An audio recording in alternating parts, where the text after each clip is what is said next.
بسم اللہ الرحمن الرحیم۔ السلام علیکم ورحمۃ اللہ وبرکاتہ۔ اس بار ہم آپ کے لیے پیش کرنے جا رہے ہیں قصص الانبیاء۔ چنانچہ اب ہم آپ کو ادریس علیہ السلام کے بارے میں بتاتے ہیں۔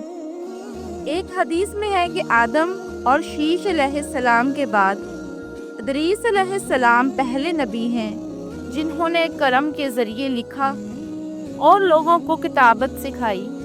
حافظ بن کثیر نے ان کا حلیہ مبارک کچھ یوں بیان کیا کہ پورے قد و کامل، خوبصورت، خوب روپ گھنی داڑھی، عمدہ اوصاف کے مالک، چوڑے کندھے، مضبوط ہڈیاں، دبلے پتلے سرمگھی چمکدار آنکھیں، گفتگو بوقار، خاموشی پسند، سنجیدہ اور متین، چلتے ہوئے نظر نیچے، انتہائی غور و فکر کے عادی، غصے کے وقت سخت غضبناک باتیں کرنے میں شہادت کی انگلی سے بار بار اشارہ کرنے کے عادی۔ ادریس علیہ السلام شیش علیہ السلام کی شریعت پر عمل پیرا رہے۔ چونکہ ادریس علیہ السلام رسول بھی تھے، اس لیے اللہ کی طرف سے مستقل ان پر شریعت نازل ہوئی، جس کی تشریح و تفسیر کر کے لوگوں کو احکام الہی سے آگاہ فرماتے۔ ادریس علیہ السلام نے جب دیکھا کہ مفسدین ایمان والوں پر ظلم و زیادتی کر رہے ہیں، ان کا فساد بڑھتا جا رہا ہے اور سمجھانے کے باوجود یہ لوگ باز نہیں آ رہے، تو انہوں نے اپنے پیروکاروں کو جہاد کا حکم دیا۔ ادریس علیہ السلام پہلے شخص ہیں جنہوں نے اللہ کے راستے میں جہاد کیا، غنیمتیں حاصل کی اور دشمنوں کو قیدی بنایا، لیکن غنیمتیں اور قیدی ان کے لیے حلال نہیں تھے۔ رسول اللہ صلی اللہ علیہ وآلہ وسلم پہلے رسول ہیں جن کے لیے غنیمتیں حلال کی گئیں، لیکن یہ بات یقینی ہے کہ جہاد سب سے پہلے ادریس علیہ السلام نے کیا۔ انہوں نے جہاد کے لیے سب سے پہلے ایک لشکر تیار کیا، پھر اس لشکر کو 2 حصوں میں تقسیم کیا۔ ایک حصے پہ عدو مشتمل تھا اور دوسرا سواریوں پر۔ چنانچہ بھرپور تیاری کے بعد ادریس علیہ السلام نے کابیل کی قوم پر چڑھائی کر دی۔ حق و باطل کے درمیان زبردست معرکے ہوئے۔ آخرکار ادریس علیہ السلام نے انہیں گھٹنے ٹیکنے پر مجبور کر دیا، ان کا بہت سا مال و اسباب لوٹ لیا اور لوگوں کو قیدی بنا لیا۔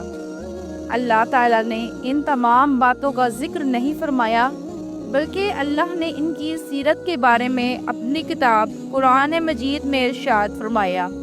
مثلاً سورۃ مریم کی آیات 56 اور 57 میں ارشاد ہوتا ہے، اور ادریس کا انہیں بلند مقام پر اٹھایا۔ ان کے بلند مرتبے کے بارے میں بخاری اور مسلم حدیث میں موجود ہے کہ نبی کریم صلی اللہ علیہ وآلہ وسلم نے ارشاد فرمایا، میں نے معراج کی رات 4تھے آسمان پر ادریس علیہ السلام سے ملاقات کی۔ وہ 4تھے آسمان پر بلند مقام پر فائز تھے۔ ابن جریر نے ایک روایت میں بیان کیا، وہ روایت اس بات کی وضاحت کرتی ہے کہ اللہ تعالیٰ کے ارشاد کے اس کا کیا مفہوم ہے۔ ابن جریر کے علاوہ دیگر بڑے مفسرین اور مؤخرین نے بھی اس روایت کو ذکر کیا ہے، لیکن اس کی کوئی صحیح سند نہیں مل سکی۔ وہ روایت یہ ہے کہ ابن حاتم وغیرہ نے اس روایت کو حلال پسار سے بیان کیا ہے۔ وہ کہتے ہیں کہ میری موجودگی میں ابن عباس رضی اللہ تعالی عنہ نے کعب رحمۃ اللہ علیہ سے پوچھا، کعب ادریس علیہ السلام کے متعلق اللہ تعالیٰ کے اس قول میں ہم نے انہیں بلند مقام پر اٹھا لیا کا کیا مطلب ہے؟ تو کعبۃ اللہ رحمۃ اللہ علیہ نے جواب دیا، اللہ تعالیٰ نے ادریس علیہ السلام پر ایک مرتبہ یہ وحی نازل فرمائی، اے ادریس، تمام اہل دنیا جس قدر روزانہ نیک عمل کریں گے، ان سب کے برابر میں تجھے ہر دن اجر دوں گا۔ ادریس علیہ السلام نے یہ سنا تو خواہش محسوس ہوئی کہ میرے اعمال میں روز افسوس اضافہ ہو رہا ہے، اس لیے عمر کا حصہ طویل ہو جائے تو اچھا ہے۔ انہوں نے وحی الہی اور اپنے اس خیال کو ایک رفیق فرشتے پر ظاہر کر کے کہا، اس معاملے میں موت کے فرشتے سے گفتگو کرو تاکہ میں نیک اعمال کا زیادہ سے زیادہ وقت حاصل کر سکوں۔ اس فرشتے نے جب یہ سنا تو ادریس علیہ السلام کو اپنے بازوؤں پر بٹھا کر لے اڑا۔